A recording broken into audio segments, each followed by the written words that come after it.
Subscribe करे खातिर लाल button दबाई और भोजपुरी के ताजा अपडेट पहले पावे खातिर घंटी वाला बटन दबाई।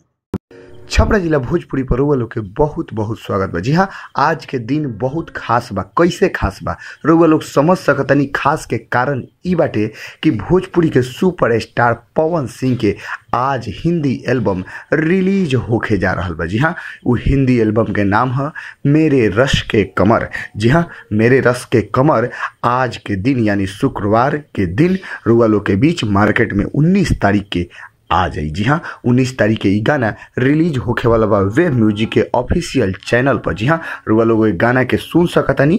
कुछ ही देर बाद जब रिलीज होकर रुआ लोग के बीच मार्केट में ई गाना फैल जाई तो रुआ लोग ई भोजपुरिया अंदाज के माहिर कलाकार पवन सिंह के नया एल्बम के रुआ लोग सुन के आनंद लुत्फ उठा सकतनी।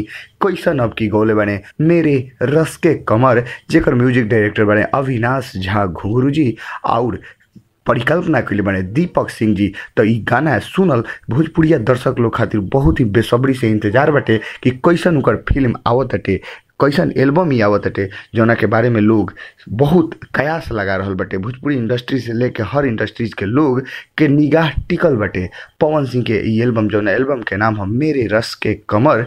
अब रस के कमर कितना पब्लिक के बीच में डिमांड बढ़ावत हटे ई तो आवे वाला समय बताई हमनी के देखम सन कि पवन सिंह के ई एल्बम मेरे रस के कमर कितना पब्लिक के बीच में अपन जादू जलवा बिखेर पावता, कितना अपन जादू कायम कर पावता ई तो आवे वाला समय बताई हमनी के। तो इंतजार बटे कि कब रिलीज होके जा रहल बटे। हमनी के घड़ी देख रहल बानी सन कि बहुत जल्दी रिलीज होके जा रहल बा। जी हाँ, अब तब तक रुआ लोग बना रही छपरा जिला भोजपुरी से जुड़े रहे खातिर अभी लाल बटन दबा के सब्सक्राइब करी। अब भोजपुरी के सबसे तेज